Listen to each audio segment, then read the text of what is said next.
Maths में मुझे डर लग रहा है, मेरी फट रही है, 5 क्वेश्चन राइट हो रहा है, 8 क्वेश्चन राइट हो रहा है, 10 क्वेश्चन राइट हो रहा है जब मैं मॉक लिख रहा हूँ तो। So how to maximise score, ठीक है। ये वीडियो उनके लिए जितने लोग का स्कोर मैथ्स में बिल्कुल नहीं आ रहा है, बहुत ही वीक हो मैथ्स में, एवरेज हो, तो ये वीडियो के बाद आपका स्कोर बढ़ेगा, ठीक है। बट हाँ, जो मैं बताऊंगा वो आपको फॉलो करना पड़ेगा। मैं लास्ट 2022 का एनालिसिस देने वाला हूँ और उसके बेसिस पे एक टॉपिक भी डिफाइन करते हैं कि क्या क्या पढ़ना है अपने को, ठीक है। अगर आप मैथ्स में फोड़ रहे हो, 25 क्वेश्चन के ऊपर राइट हो रहा है आपका, so well and good. But अगर आपका स्कोर 25 से नीचे है या 20 के नीचे है, तो फिर ये वीडियो के बाद एटलीस्ट हम 15 से 20 के रेंज में आ जाएंगे। 15 से 20 क्वेश्चन अगर अपने राइट हो रहे हैं मैथ्स में, which is very decent score being a weak और the average student in maths. बाकी के लेकिन सेक्शन में आपको फोड़ना पड़ेगा, लॉजिक में फोड़ो, इंग्लिश में फोड़ो, कंप्यूटर में फोड़ो, ठीक है, वहाँ पे अपने को स्कोर लेके आना है। बट मैथ्स में अभी जो टाइम बचा हुआ है, उस टाइम को कैसे ऑप्टिमम यूज करके हम अपना स्कोर मैक्सिमाइज कर सकते हैं, उसके बारे में सोचना है, ठीक है। So do watch this video very carefully and share this to all your friend. जितने लोग MCA-CET का एग्जाम लिख रहे हैं और मैथ्स में उनको प्रॉब्लम आ रही है, ये वीडियो के बाद वो प्रॉब्लम सॉल्व हो जाएगी, ठीक है। बाकी I hope you are writing the mock test. Mock नहीं लिख रहे हो, अगर कोई सेक्शन प्रॉब्लम है या MCA का जो फुल कोर्स, सबका लिंक मैंने डिस्क्रिप्शन में दिया हुआ है, you can check the description, okay. Alright, so this is what the analysis of math section of MCA-CET 2022, ठीक है। MCA-CET 2022 में जो एग्जाम हुआ था दोनों स्लॉट को लेकर, स्लॉट 1 एंड स्लॉट 2, ठीक है, ये एनालिसिस है। उसमें क्वेश्चन आपके थोड़े मिसलेनियस टाइप आए थे, जम्बल्ड पेपर था आपका, इट वॉज जम्बल्ड पेपर। इस साल का paper most likely section base ही होगा, बट अगर कुछ चेंजेस आता है तो will update you, okay. So topic versus number of question.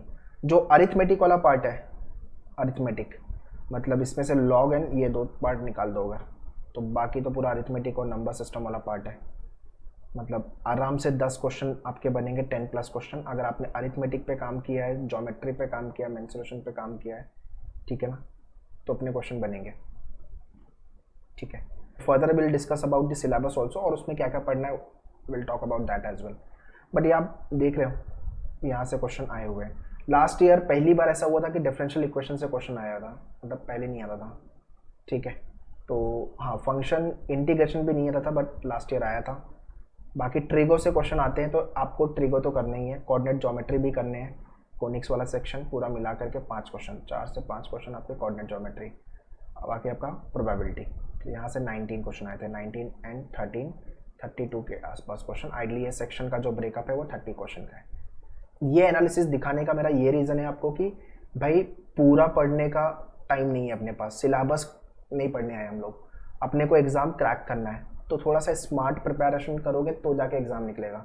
सब पढ़ने जाओगे तो हो गया, ठीक है। बाजू वाला जो आपका दोस्त है या दूसरा कोई जो प्रिपेयर कर रहा है, वो बोलेगा भाई ये छूट गया, ये भी पढ़ना है, वो भी पढ़ना है, अपने को अपन नहीं पढ़ेंगे, ठीक है। अपने को क्लियर है कि अपने को 20 के आसपास क्वेश्चन राइट करने हैं, ठीक है ना, बाकी अपने को फोड़ना है अदर सेक्शन में। तो 20 क्वेश्चन के आसपास राइट करना है, तो आपको जो टॉपिक मैं बता रहा हूँ वो सारे टॉपिक अपने को करना पड़ेगा, ठीक है।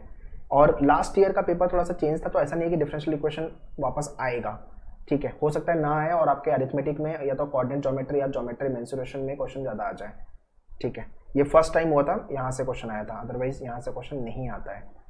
सो अभी बात करते हैं सिलेबस की। तो अरिथमेटिक तो अपने को कर लेना है। देखो MCA-CET निमसेट की तरह एकदम टफ वाला मैथ्स नहीं पूछता, सबसे पहले तो ये समझना है, ठीक है। It is a state level CET exam, तो अरिथमेटिक से क्वेश्चन आएंगे आपके। तो अरिथमेटिक एक करो और दूसरा ये वाला पार्ट, ये दोनों सेक्शन, चाहे आप एवरेज हो चाहे आप वीक हो, आपको ये 2 सेक्शन करना ही पड़ेगा मैथ्स में। मतलब ये दोनों सेक्शन मिला लिया आपने तो रफली 15 के आसपास 15+ क्वेश्चन आपको यहाँ से राइट मिल जाएंगे। उसके बाद मेरा एडवाइस रहेगा, ये तो छोड़ दो इंटीग्रेशन, ये इसको करना ही नहीं अपने को, ठीक है। स्टैटिस्टिक्स करना है अपने को, ठीक है। Easy and mean mode medium वाले क्वेश्चन आते हैं। फंक्शन नहीं समझ रहा है, छोड़ दो, नहीं चाहिए।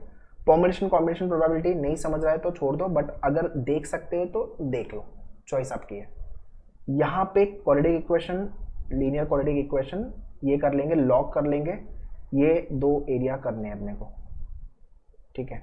सेट थियरी देखना है देख लो, प्रोग्रेशन देखना है, बाकी आप बाइनोमियल छोड़ना है छोड़ सकते हो, ठीक है। सो बाइनोमियल हो गया आपका, सेट रिलेशन फंक्शन हो गया आपका, उसके बाद ये वाले पार्ट हो गए जो एडवांस मैथ्स वाला सेक्शन है, इसको आप छोड़ना है तो छोड़ दो। बट यहाँ पे यहाँ पे कुछ भी नहीं छोड़ सकते। हाँ, इसके अंदर आपको कोऑर्डिनेट ज्योमेट्री में लग रहा है या कुछ टाइप मेरे को नहीं समझ रहा है, you can skip that, but सब नहीं छोड़ सकते। तो ये 2 एरिया तो अपने को करना ही करना है। इसका पूरा वीडियो आपके मेन्यूवर के डैशबोर्ड पे अवेलेबल है। Do watch all the videos कम से कम 2 times and practice same question, और आपके डैशबोर्ड पे हैंडआउट्स में भी क्वेश्चन दिया हुआ है। तो ये 2 सेक्शन 15 के आसपास क्वेश्चन अपने बनेंगे यहाँ से। बाकी अगर आप क्वाड्रेटिक कर रहे हो, लॉग कर रहे हो और प्रोग्रेशन कर रहे हो तो यहाँ से आपके रफली 5 to 6 क्वेश्चन तो डिसेंट हो गया ना। बाकी आपको छोड़ना है तो आप छोड़ दो, दैट इज योर चॉइस, ठीक है। तो अपने को 10 क्वेश्चन तो वैसे भी सीईटी के एग्जाम में आपके तुक्का मटका मारने ही पड़ेंगे, मिनिमम 10 to 15 क्वेश्चन। तो आप वो टॉपिक डिसाइड कर लो, भाई ये टॉपिक तो अपने से नहीं होगा और यहाँ पे अपने को मेहनत करके मतलब भी नहीं है, तो आपको थोड़ा सा स्मार्टली प्ले करना पड़ेगा। सिलेबस खत्म करने पर मत भागो, उतना पढ़ो जितना हो सकता है और जिसका वेटेज भी अच्छा खासा है और एग्जाम में आएगा तो I can easily nail that question, ठीक है। So on your dashboard all this videos are there, whether you are manual student not manual student. अगर आपके पास ये वीडियो लेक्चर्स नहीं है तो आप सेक्शनल कोर्स में जाके कॉन्ट का सेक्शन ले सकते हो, बट अगर आपने फुल कोर्स ज्वाइन किया हुआ है तो उसमें सारे सेक्शन के वीडियोज हैं, ठीक है। सो ये मैथमेटिक्स आपका पूरा हो गया ओवरऑल, ठीक है, followed by your geometry, these are the geometry videos. उसके बाद आपका अलजेब्रा हो गया यहाँ पे, ठीक है। अलजेब्रा के बाद आपका आ गया mensuration, number system, advance maths, coordinate geometry, statistics, ठीक है। अब इसके अंदर आपने फुल कोर्स अगर ज्वाइन किया तो लॉजिक भी आ जाएगा, डीआई भी आ जाएगा आपका और आपके इंग्लिश भी आ जाएगा, everything will be there, okay. So to join the online dashboard programme just log on to manuedu.com website, buy online, go to MCA entrance. यहाँ पे अगर सिर्फ मैथ्स का सेक्शन लेना तो सेक्शनल प्रोग्राम में जाके you can check out the maths का section, this is what the maths section. But अगर आपको सारे सेक्शन के वीडियोस चाहिए तो फुल कोर्स में जाकर के ये वाला programme you can check it out. इसके अंदर आपको मॉक भी मिल जाएगा, वीडियोस भी मिल जाएगा और हैंडआउट्स भी मिल जाएगा। मोस्ट लाइकली आपका एग्जाम की डेट पोस्टपोन होगी, so kindly keep on checking the official website of CET cell. So अपने को और टाइम मिलेगा पढ़ाई करने को लेकर के, बट हाँ डेडलाइन वही लेके चलो 25-26, तो सो दैट ज़्यादा पढ़ाई अपन कर पाएंगे, ठीक है। ये आपका मॉक का प्रोग्राम, टॉपिक टेस्ट, तो इन सब का डायरेक्ट लिंक मैंने डिस्क्रिप्शन में दिया हुआ है, do check the description. Practice के लिए बुक नहीं है तो ये बुक का एक्सेस ले सकते हो and practice all the questions. So अगर आप मैथ्स वाले सेक्शन में रफली 15 मैक्सिमम 20 राइट करते हो, लॉजिक के अंदर आपका 25+ कहीं नहीं, कि अगर आपने सारे वीडियो अच्छे से देखा हुआ है तो अच्छे से आप आराम से कर लोगे 25 के आसपास।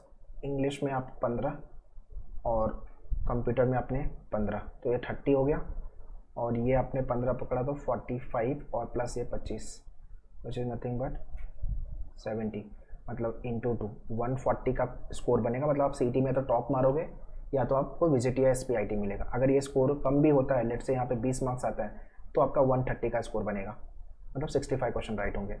तो आप देख लो कि वर्स्ट केस में भी अगर आपका लास्ट बेंच मार्क में बोलूँ तो 130 मार्क्स आराम से बनेगा, ठीक है। अब कैसे पढ़ाई करते हो, आप कैसे प्रिपेयर करते हो, उस पर डिपेंड करता है। और हाँ, बिना मॉक लिखे एग्जाम में नहीं जाना है, तो मॉक तो अपने को लिखना ही है, कम से कम 10 मॉक आपके डैशबोर्ड पे दिया हुआ है। बाकी आपका 100% दो, मॉक लिख के स्कोर कम आता है तो उसके बेसिस पे आपका रिजल्ट जज मत करो, ठीक है।